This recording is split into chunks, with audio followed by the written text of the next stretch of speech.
Today I want to talk about my favorite sneaker, maybe. Probably the shoe that got me into sneakers, or at least into like high fashion in general. And I'm not really sure why that is. I think it all started when I just first saw like advertising for it back in 2017.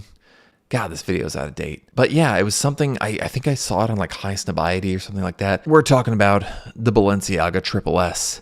You know it, you hate it, you hate to love it. One of the most defining sneakers of a generation, I think. I think most people would credit it with bringing on the whole dad shoe trend. Either that or the Yeezy Wave Runners, which, let's not give Kanye credit for anything at this point. But yeah, it really was the sneaker that kind of hooked me and got me into fashion in general. There's just something about it that like grabs me at the soul level. You know, when it first kind of came out, I was, like I said, I was very like pedestrian in my involvement with fashion. And I remember at the time it was like $650 or something like that, which nowadays, what a bargain. So I think they go for like $1,300 or something like that. But at the time I was like, my most expensive pair of shoes was probably like a pair of $350 Allen Edmonds or something like that. So there's no way I can justify that price. It was my first and last ever pair of reps. And that introduced me to a whole other world. It was kind of interesting having to find like a seller and contact them through email and go through that whole thing.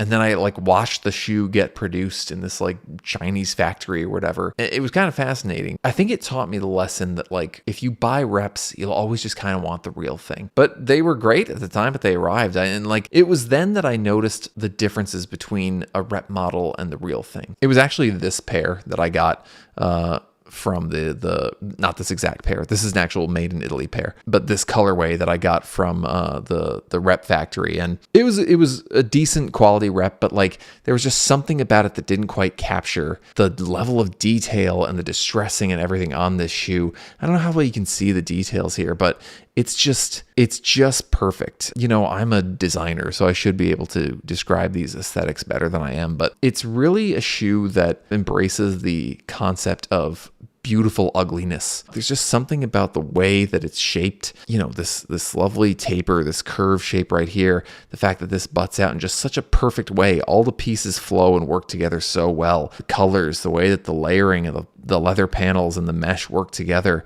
I could just gush about it for hours. I love this creamy sole and the distressing hits, the way they kind of sink into the layers between the three soles is like, I don't know, like this is weird. I literally will like look at pictures of the shoe online and just be like, oh man. So I like coveted the shoe for quite some time. And when I finally got the reps, it just didn't quite scratch that itch. So for a while afterwards, I was kicking myself for not getting the made in Italy pair because, surprise, after like a season or two, they moved production over to China and they raised the price at the same time. And I've been steadily doing that ever since. And it's kind of funny because I think at the time there was like a press release where Demna said something like Chinese factories have the savoir-faire, I think was the word he used, to produce a lighter shoe.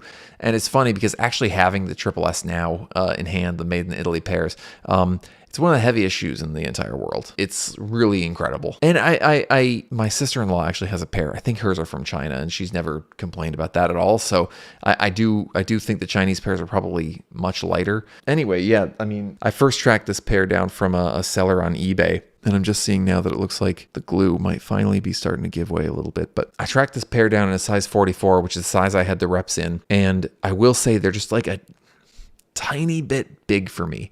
I'm a US 10.5, like on the Nike scale. I consider the Nike scale is perfect.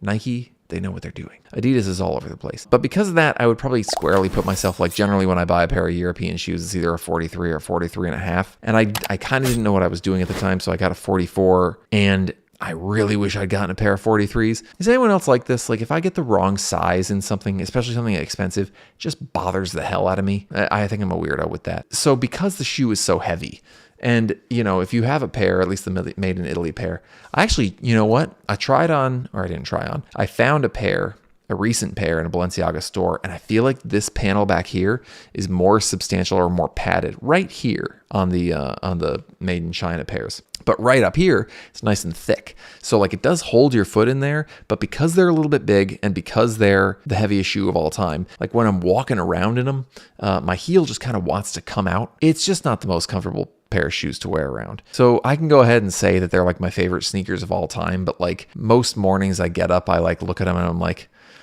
Do I want to have a workout all day while I walk around in these? Probably not. But here's the thing. I love the design of the shoe so much that I will literally sometimes just like put it near me and look at it. Like I want it as like I treat it like a piece of decor, like an objet d'art that I put on my. I have a picture that I took where they were like bothering my feet all day, so I just like took them off in the office and put on my workout sneakers, and I just like put them on my desk and looked at them. You ever just look at a pair of shoes? So then a little bit later, this was the original pair that I had in reps, or the colorway, I should say. I saw these go up on, I think it's the Luxury Closet. It's like a Dubai reseller site. And they were in a size 44 and they were going for like $350 or something like that. The original made in Italy pairs. And I was like, I got to do it. So I pulled the trigger on them. Again, my weird thing about sizing really bites me in the ass, because I got a 44 again, because if I buy something, if I have a pair of shoes or whatever in a size, or a jacket or whatever, and then I get another iteration of that pair or that jacket in a different size, it's like an admission that I got the wrong size. Does that make sense? And it throws me all out of whack. Anyway, part of the reason I got these was my rep pair, and this is the weirdest thing in the world, they started like, I kept them in my closet. They started like dissolving, like melting. Like I think it was this yellow part right here. Like it was like, it looked glistening, and like to the touch, it was like starting to soften up. So those rep factories ain't using the right materials. But anyway, yeah, I loved this colorway so much that I had to get them in both, and now I have a little collection of two.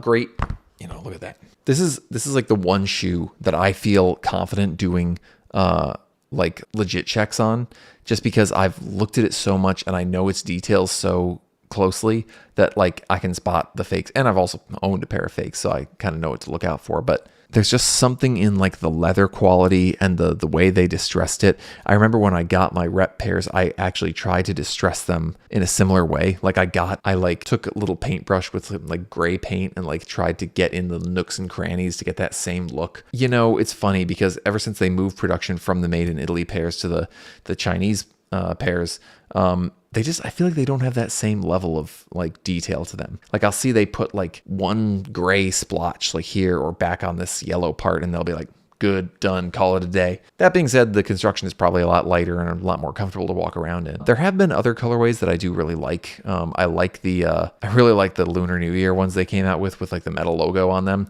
I saw them at the outlets going for like $6 something, and I was just like, I do not need another pair of Triple S's, especially when I have two that I don't wear. If there was anything from the OG batch I would probably get, it would be the Essence exclusive, the blue pair. I think those are tight. The white ones, everyone really liked the black and red ones. Not exactly my vibe, but I mean, I could just, I don't know, I could talk about the shoe until the end of time. It's one of my absolute favorites, and something about it kind of unlocked sneakers and high fashion for me. And ever since then, I've been like kind of a Balenciaga stan. I don't have that many pieces from them, but the footwear in particular has always been like a North Star for me. I got to make an effort to wear them more often. I wish they were lighter, but at the very least, I can take them out of my closet and like put them near me and look at them. That's cool. I also think that like they have fallen out of vogue, much like skinny jeans. They're just this like lightning rod that people will go after and be like, oh man, the Triple S's, that shoe sucks. Or like that was of a time. And there was this period where like everyone was wearing them, and then suddenly not at all. Like it just fell out of fashion and fell out of favor. But to me, that's like, if you truly love a design, it's timeless. You can always wear it. And I don't care if someone's like, this guy's still wearing Triple S. For the record, no one in my town is wearing them anyways, so no one gives a damn. But at the same time, like they're so heavy and uncomfortable. I wouldn't like, if I'm gonna walk around town, I'm not wearing my Triple S. I mean, my God, my feet would be bleeding, or they just fall off at a certain point. You can wear them with thick socks, but I feel like that sometimes like accentuates pain points. I had some Dr. Scholl's shoved in one pair of them, and that like also hurt. Maybe someday I will experiment and just try to find like a cheap Chinese pair of 43. If anyone out there has the Lego and the Curry colorways that I have in a size 43, for whatever reason you want to trade for a 44, hit me up. I don't think that dream scenario will happen, but just let me know. Sound off in the comments. DM me. But anyway, yeah, that's my thoughts on the Triple S. Do I wish I had a pair of 43? Yes, I do. But in the meantime, I'm good. I'm good to just look at them. If you like, this kind of review, just kind of off the cuff, leave a comment, let me know what you think about the Triple S. Leave a like, subscribe, for God's sake. Just hit that button. Just hit the button. Not a big deal. But yeah, I'll catch you in the next one.